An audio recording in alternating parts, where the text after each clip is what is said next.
Welcome to the Trades Podcast, a podcast about the business of home improvement and promoting the trades to young adults. That's right, promoting the trades to young adults, and that's exactly what we're doing here today. I am Danny. Jeff.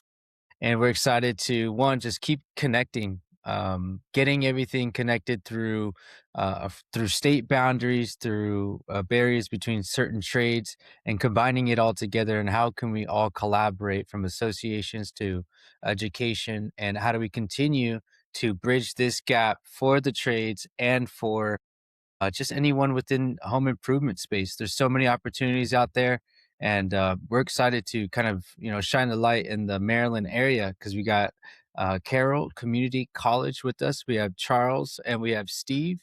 Gentlemen, how are we doing? Doing well, thank you. Very good. Awesome. Excited to just have you on the show. Again, the Trades Podcast, just to shine this light, because I think a lot more people can hear more about insights in very specific areas of the country, and taking tidbits of what you're doing to push this initiative forward. So one, again, we're excited, and would love to give you guys a chance to introduce yourselves and your role over at Carroll Community College. So we'll start with you, Steve. Sure. My name's Steve Barry. I'm Dean of Workforce, Innovation, and Community Advancement at Carroll Community College. And a large part of what we do here at the college is provide entry-level, short-term credentialing training for those in the trades, and longer-term apprenticeship programs as well. Amazing. Go ahead, Charles. And I'm Charles Hayden. I am Education Chair for HACC, and I'm also fourth-year instructor for Carroll Community College. So fourth year meaning fourth year, somebody else is instructing. Yeah, they've been through 3 prior years, and they come to me in the fourth year to get all the goodies. Okay. Yeah. In Maryland, we require it's a 4-year apprentice program, so it's about 600 hours, if I'm not mistaken, Steve, somewhere along that line. And our apprentices require 8,000 on-the-job training hours before they can graduate. That's correct. It's a 4-year program. It's very robust. And students have, as Charles said, to complete at least 630 hours, I think it is, of related technical instruction. So the classroom time, and then 8,000 on-the-job training hours as well. So it's very robust programs. The students invest a lot into their apprentice over the course of 4 years they're here. And a quick question for you guys on that, for clarification, somebody thinking about doing a journeyman process. The 8,000 hours, is that documented by the employer over to you guys, or how's that work? For our side, you got it, Steve? Yeah, you go ahead. Okay, for our side, yes, we have a program that's in place where, again, we're strictly HVAC, so I'm sure everybody has a little bit of something different. We have a full apprenticeship program. It's online. The guys have to check in, check out. They have to track every single hour that they're working in the industry. So all their on-the-job training has to be approved by their employer through our program. So there's always somebody watching, monitoring, and making sure it's happening. Okay. So yeah, sounds like there's a lot of checks and balances on that. And that is the best way to the path for journeyman license. It just really works out. If you got the hours on the job training hours, it all flows hand in hand. The technical, the online, I mean, not online, but in person, it works out really well. Okay. Yeah, we've been seeing this gap, like we were mentioning earlier, in regards to like the trades, and now that we have the education piece that's getting set in stone, and it seems like we were just talking about it right before we hit record, which was this busy time of May that's happening right now for community colleges, for skilled trades. Like you mentioned, there's a uptick in your Maryland area, and specifically even for your community college. What is how important are community colleges to solving the skilled trade shortage right now? Sure. So at our community college here in Carroll, we're seeing rising enrollments. Students are coming into the trades in very large numbers. I mean, at Carroll, we've experienced a tremendous spike in both interest and enrollment in our skilled trades programs. So as an example, in our auto technician program, it's in its 4th year, and typically we would serve 8 to 10 students per year. This year, we had actually 24 students enroll. So we had to actually hire 2 additional faculty members just to keep up with demand. We just celebrated last Saturday night a record set of size graduating class in our electrical program. Our CDLA program is running at full capacity. And then lastly, demand for our welding program is so high, we have to maintain a wait list for those who aspire to be a welder. So to keep up with that demand, we are actually expanding into an off-site 10,000 square foot off-campus trade center, which is being funded by the Carroll E and Carroll R. Ratcliffe Foundation, or Ratcliffe for short. That facility will help relieve pressure on our main campus and enable us to train even more skilled workers while we continually plan for a permanent on-campus trades building. So community colleges are at the forefront of meeting the needs of the employers. We want to thank our sponsor. Superior Flooring Cabinet Designs is one of the landmark family-owned businesses in Encinitas. Owner Cheryl Robertson, with years of customer experience managing her family's hardware and cabinet business in North Park.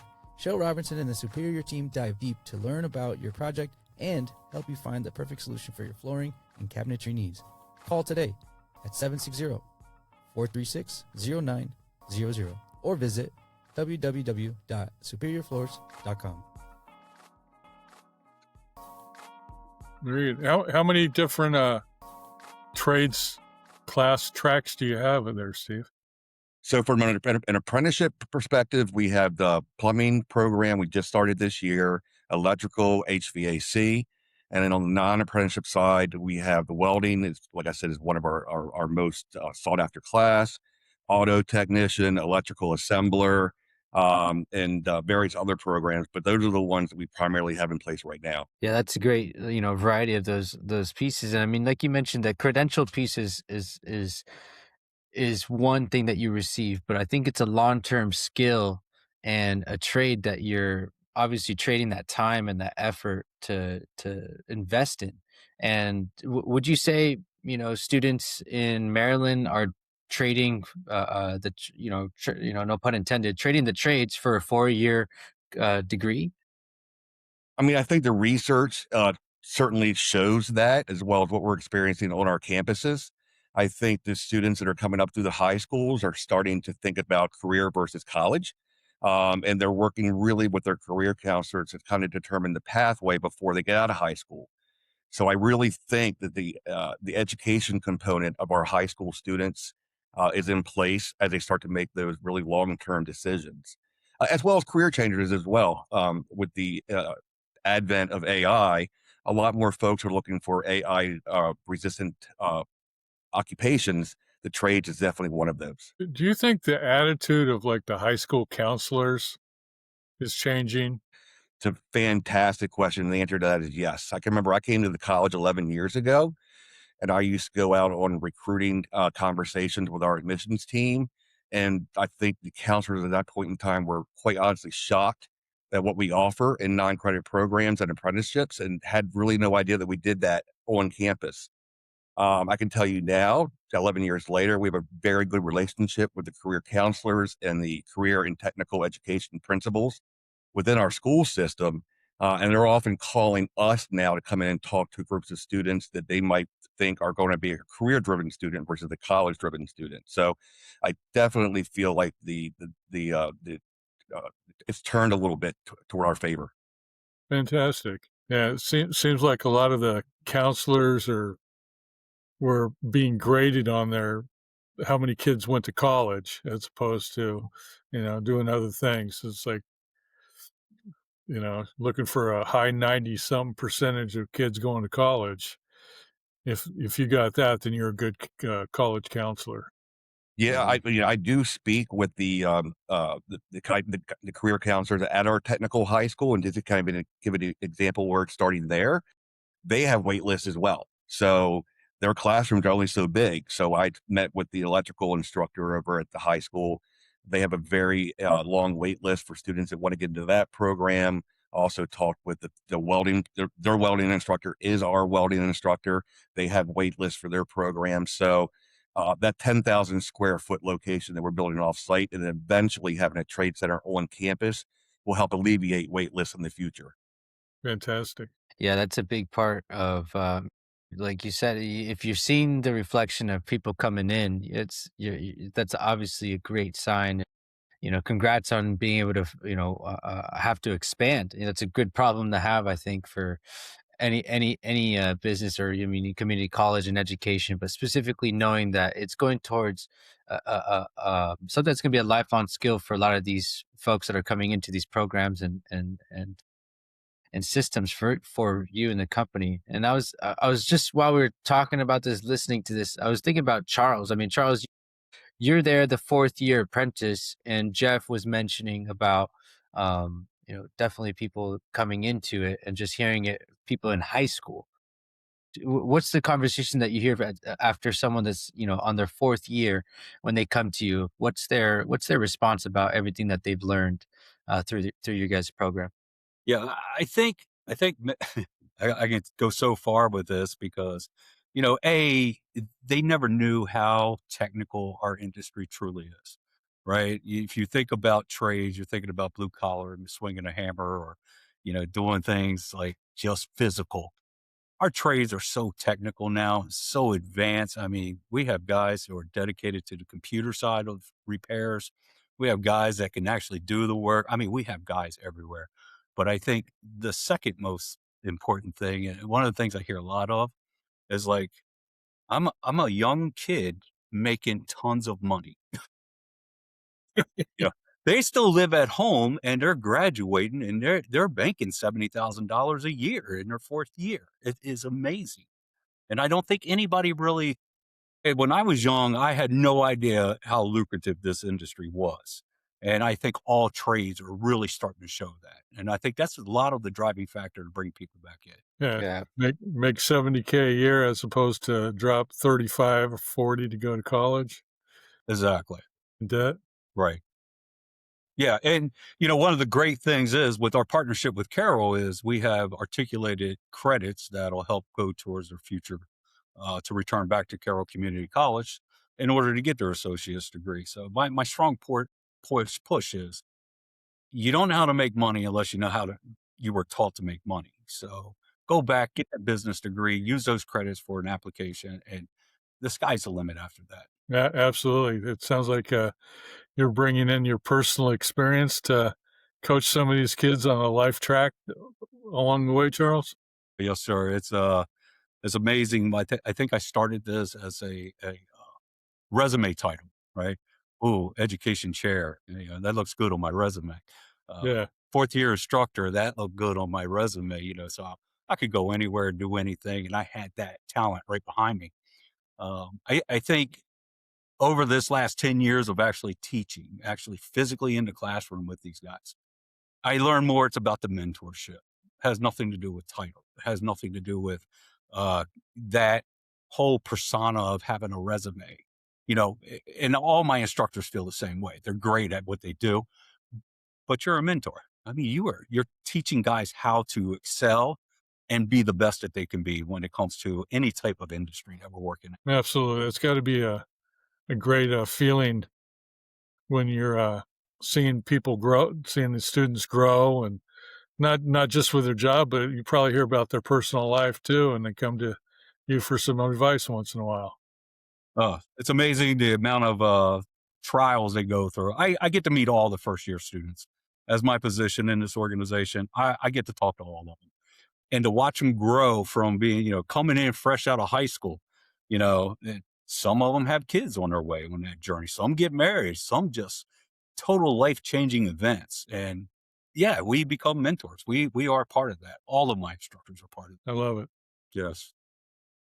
Yeah, it's a key thing. I think that culture behind, we talk about it a lot with business owners on the podcast, but even a culture behind an education or association, a program, for people to put them through, something that, like you mentioned, they may not know how technical they can actually be until they apply themselves or see others do it that may be coming from a different background, or they're learning from Charles and other instructors.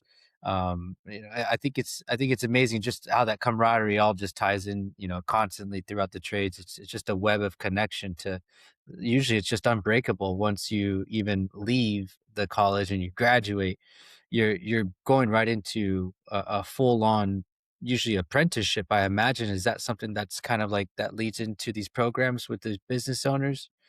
How does that work when you tie into your business owners out there in the Maryland area? For me, for Steve. For either one of you, I know it's on both ends for Carroll Community College and even for you, Charles, where you're working with multiple community colleges as well. Yes, for us as a contractor side of it, it ties in good because we're getting the education to go along with it. I can send my guys, and it is that 4 years is part of their employment with me as well. So if I have a guy, I put him straight into our apprentice program. We grow that individual to do things the way we like it to be done. So it works out real well for anybody who's going down that avenue. So the tie into the contractor, I mean, we have family members basically after 4 or 5 years. It's much more than just an employee, right? They become so much closer to the organization, and you wind up with the same goal, in my opinion. So from an educational perspective, I will say at Carroll Community College, our call to action, so to speak, is enter to learn, enter to experience, enter to earn, right? So as my role here as dean at the college, I'm continually working and meeting with local employers and community partners to better understand and address local and regional workforce needs. So I'm out often meeting with businesses to learn their pain points in finding skilled workers. Then I bring those insights back to my team, and together we further explore. And in many cases, that leads to the design and launch of a targeted training solution, like a short-term credential or a micro credential that meets those needs. So it's really connecting our local employers to trained and skilled labor, kind of where the rubber meets the road, so to speak. So just an example of that in action, we met with a local defense contractor about 2.5 years ago who was experiencing problems filling entry-level positions. And by the way, their entry-level position offered a great hourly wage. So I brought that back to my team, and within months, we started a program in electrical assembler. And to date, over the course of the past 18 months, we've served 43 students in that program, with the last 2 cohorts run at full capacity. So it's really about understanding what the pain points are of our regional employers and coming up with solutions to assist with that. Yeah, I mean Fantastic. that's a great perspective. I mean, what do you think contractors are getting wrong, when it comes to hiring young talent? Charles, you Go- want to talk yeah. about that? Go ahead, Charles. Yeah, I think one of the things that they get wrong is again, going back to that whole thing, like if you're going after technicians already skilled, already trained, this is kind of what companies do is they go for the guy who really knows, right? We all want journeymen being employed with us because they're legal, they can be out there, they've got the time, they got the experience.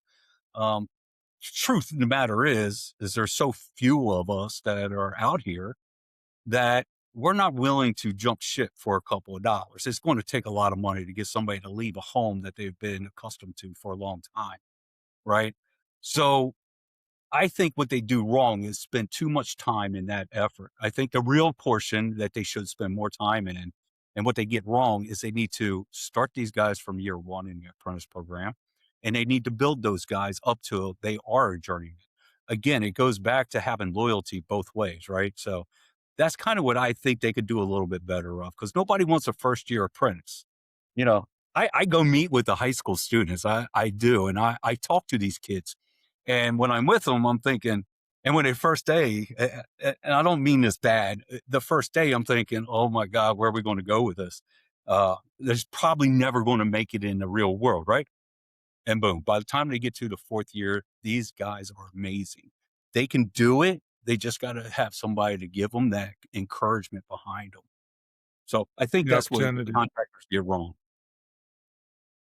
Yeah. And there's also the financial commitment behind it, training somebody. So now he's running a two-man crew, 2 wages.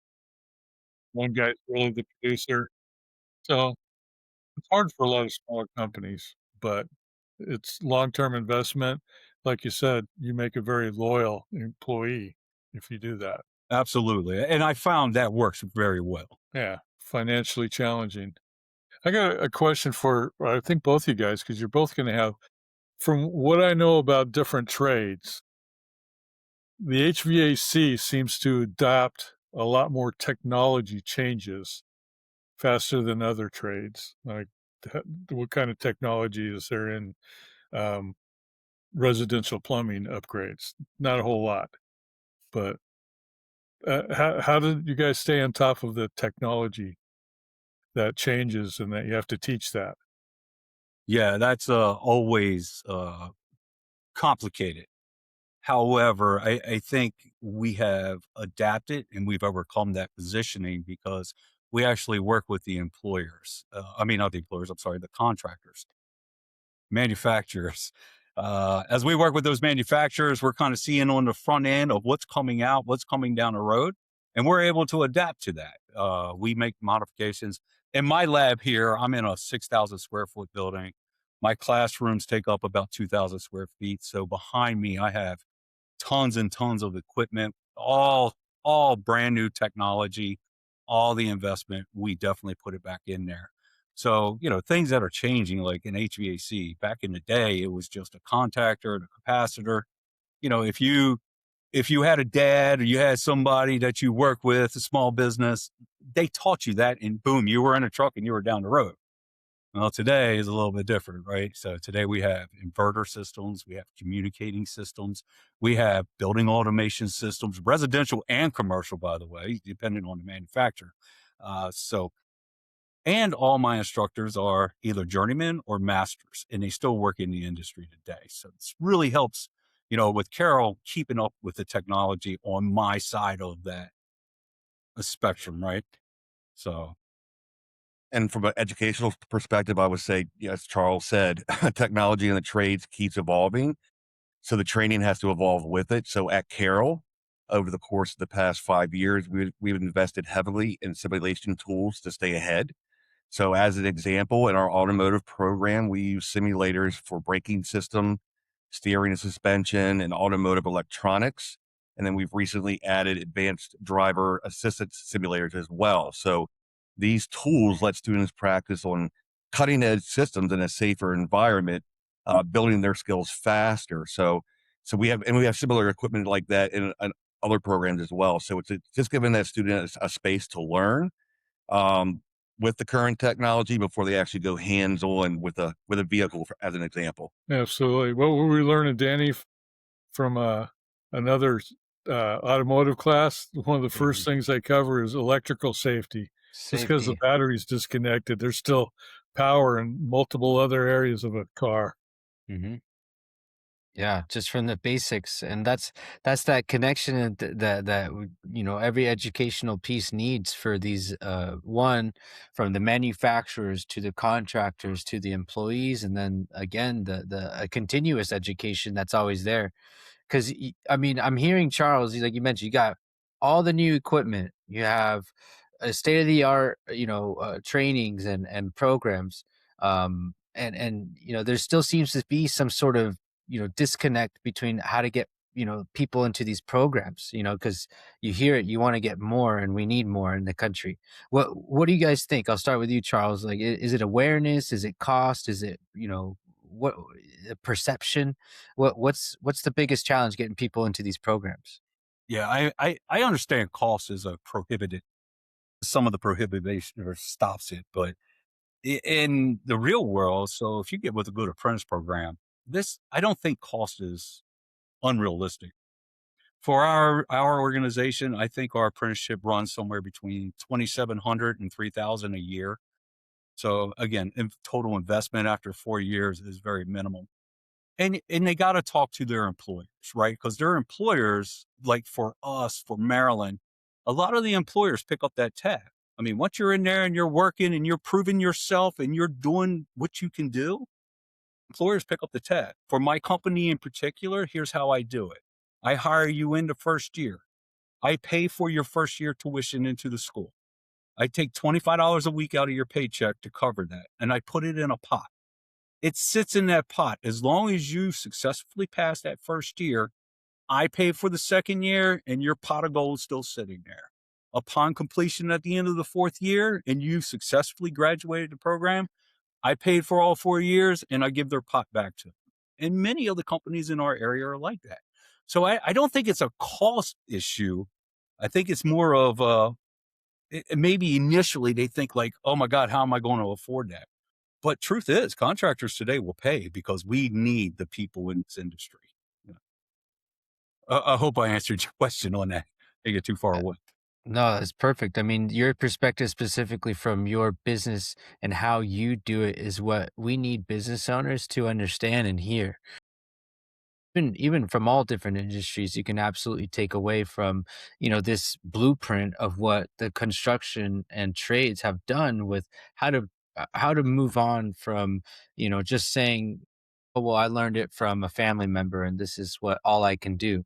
No, let's advance your skill. Let's go back to the manufacturers. Let's learn more and get into a reputable program like yours as such in Carroll's Community College to find out where you can take it and and absolutely fall into that category. So I And think one of it's the things that we yeah. do as a college as well is we're always striving to eliminate barriers for our students.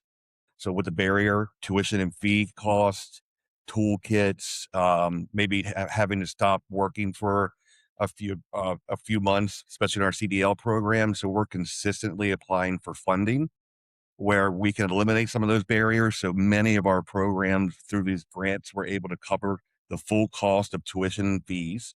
For many of our programs, we buy a industry standard toolkit to provide for the student when they complete the program. And then in some cases, we also offer completion stipends to help offset the cost of maybe, like I said, with CDL, you're not able to work right for 2 months because it's full time during the day for 2 months. So that's what we do at Carroll, and I would say many other community colleges probably do or strive to do the same thing. Good. Yeah. And would you say that would be anything different from, the past 5 to 10 years, and also what would you see the next 5 to 10 years be for community colleges? Go ahead, Steve. So I think if you look down in the future, I think we're going to be more. Um, uh, I think community colleges are now looked to for these short term training and apprenticeship programs, right? I think 10 years ago, like I said earlier, if you were to ask a high school counselor what non-credit programs are available at their local community college, most of them would not have even known non-credit exist. Right now, we're at the point where we're considered an equal partner at the table, and I think going forward, that's only going to continue to grow because, as we said earlier, I think the high school guidance counselors, I think parents, right, are looking for other opportunities for their children and the trades and apprenticeships is a way to get there, whether it's through a short term credential, a micro credential, or a longer term apprenticeship program. I think the education is growing. People are starting to have more awareness of the wages that can be made in the trades, the opportunities that can be made. As an example, we're getting ready. We have 2 counties that border us that are getting ready to build data centers, and both those data centers have a large need for electricians, HVAC professionals, and plumbers. And I don't think the building of data centers is going away anytime soon. No, that's going to be a hot item for quite a few years coming up. Hmm. Just powering those things hmm is going to be a whole new challenge. Yeah, they're actually they're actually pulling power from other states to get the power to the locations, and then once you get the power there, you have to cool it, right? So I know that the demand is here right now, and it's only going to continue. Yeah, I would agree. I find it quite interesting what's happening with that massive amount of trades work Lots, going on to build those things. lots of trade work. Yeah, and not just the electricians and the plumbers and stuff too, the grading, the building of the building itself. Construction, The, correct? the infrastructure behind it, the parking lots. I mean, yeah, And at the same time, I'm not sure if you're familiar with this area, but 2 years ago, we had a large carrier leaving the port of Baltimore actually knock down one of our bridges, the Francis Scott Key Bridge. And yes, during the reconstruction process for that, there's going to be the same demand for those same skilled labor. yeah. I've seen that on the news. Yeah, been to the Baltimore Convention Center a few times. Okay. What's the aquarium there? Yeah. Absolutely beautiful aquarium down there. Yeah, and that's what it's that's kind of like just the correlation. I think people are always looking for new opportunities. I think, and there shouldn't be that stigma of either one, a stigma of like, oh, it costs too much, or this is get down and dirty work. But as I've learned, there's a lot more technology that's being used, which is not all the way hands off, but there's different opportunities with technology to be used within the trades, I imagine. I mean, where do you guys see the shift in how technology is going to be continued to be supported within the trades and opportunities for students? Technology training is key. I mean, again, with all the AI, like Steve mentioned, the infrastructure on everything we do now is all computer based. Everything's an algorithm, everything's programming. What one of the things I like to use in our industry when I'm talking to young guys and girls, it's you can come learn the field of HVAC, go through that apprentice program. But the facts of the matter are, you don't have to stop right there. You can go on to being, if accounting's your thing, if business is your thing, if anything, everything we have all within our company. We have all that. But if you learn that foundation of the HVAC, you know how the real world works when it comes to us directly, right? So you can work with the people that are in the field if you know what you're dealing with in the field, right? So technology, I think, is key. Like I said, I carry 3, 4 laptops on my truck. Plus, I have like 7 apps on my phone for all my new tools that I got to use. And guys, I don't know if you know, but I do work in the industry full time every day. I tried the office. It just wasn't my thing. So we let somebody else deal with the office. So from a technology perspective, that's what most excites me about the next generation coming in is they are more adaptable and their mindsets are different. So they're comfortable learning on the fly, working with new tools and collaborating to solve problems across industries, especially the trades. But they see technology as something to work with and not around. And that includes emerging tools like AI that can support diagnostics, decision making, and learning on the job. So that combination of curiosity, tech comfort, and a willingness to keep learning really employs the ability to keep up with the technology as they come. Absolutely. I mean, everybody graduating high school doesn't know what it's not like to have Google, you know? They've probably gone through high school using ChatGPT to help out with a test and reports and stuff. So, yeah, coming into the trades using technology is, you know, not unfamiliar to them. Allegedly, Jeff. Allegedly, Well, the reason. just because I had to hire somebody to program the thermostat. Yes. Yeah, It's that yeah. complicated now. Yeah, no, it's a big shift, between what, technology and how quick I think it's always been super quick to be developing in this new generation, new things coming out, but it just seems like it's been hyper focused a lot more.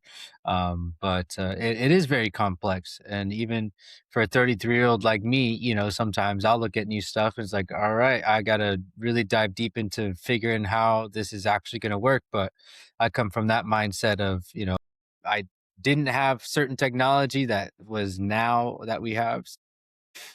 It's a big shift, and I think we're on that way. But if I can ask both of you, I'll start with you, Steve. If a young person is listening right now, why should they consider the trades?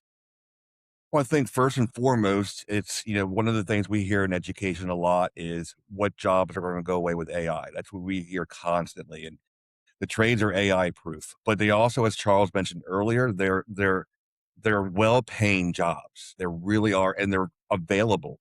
I meet with workforce employers every week, and the one thing I consistently hear is we can't find enough of fill in the blank. So I think for young people wanting to get into the trades, I think the opportunity is there available for you. Apprenticeship programs, I could talk 2, 3 hours about the benefit of those, but there's also validation in the short-term credentials and the micro credentials as well. So it's an AI proof sector. that it's going to give an opportunity to continue to grow in the industry. For you, Charles, what do you think is for a young person listening, why would they consider the trades? It is a great question. It is something that I answer quite a bit of. And I can do that with my own personal experience, right? I have one of those stories that go from we don't know where we're going to be when we grow up, right? I was into trades because I'm a Gen X and college was definitely not for me. So I had to go somewhere because that's what we did back 20 plus years ago, right? If you're not going to college, you got to go somewhere. So you go to the trades. So you had a chance in life. That was me. But you know what they never told me? It was always kind of sought as like, oh, it's blue collar. That's a bad thing. I mean, the amount of pride that I have in what I do for a living, the amount of what I was able to do for my family, my kids, my wife, are just in general as our family. Because if you know what it's like to struggle your whole life and not have the financial means, and I can throw financial means onto this. I mean, I love what I do for a living. There is nothing I'd want to do. But the financial means itself is what it's like never to have to worry about how you're going to pay your rent or your mortgage. To know what it's like to never have to worry about paying your electric bill. When you're a journeyman or a master, you are making bank. It's not at the top of your list to worry about. You got to find another problem you don't like in life because paying bills is normally not one of them. So I just think it's a very lucrative industry, and it goes all the way around. The satisfaction of I walk in, something's broken, to the satisfaction that I walked out and everything's fixed. I mean, that's pretty amazing. And I love science. Let's take the science behind it. I can take the heat out of this room and I can put it over there in another room. Not only can I do that and I understand the concept and how to do it, I can build the machines to make it happen. That's something you learn in the trades. Electricity, right? Nobody understands, hey, I hit this wall switch and the light comes on. Nobody understands the science and technology behind it because it's so powerful and there's so much to do. So I think it's just completely rewarding, and I wouldn't want to do anything else in my life. And I hope that what I portray to them, that's the exact same thing. Very well said. There's definitely that correlation of that pride, the fulfillment, and just the gratitude that the trades continues to give back to one yourself. Is usually you take care of yourself, you can take care of others, and then from there you're taking care of your family, your community, your friends, your coworkers, it's just an endless piece where I mean, here you are, Charles, now passing it along to the new generation, so that's so again, just very happy to kind of have both of you, Carroll Community College, Steve and Charles, you both to be on the show today. But before we let you go, we got a little fun speed game. You guys ready to kind of dive into this a little bit? We got a few questions for you. All right, perfect, here we go. All right, this is the 5-minute speed game. I'm sure we'll finish it under 5 minutes, but I'm gonna ask you just a series of questions. Right here, it's just gonna be kind of like a either or just like a one-liner. But go ahead. We'll start with Steve. College degree or trade school? Trade school. Charles? Definitely trade school. All right. And then next one, biggest myth about the trades. Go ahead, Steve. Dirty job. If that ain't the biggest answer ever, dirty jobs. All right. And then next one skill every young worker should learn. Go ahead, Steve. Communication. Steve, you took that from me. Communication. Yeah, you guys are both talking the same language, I'm sure, every day. So next one right here, tool belt or laptop? Steve. Well, that's a good question. I would go with laptop. I'm going with tool belt and a good cell phone. All right. And next one. All of our tools work off of your cell phone apps now. All of that. Yep. Yeah.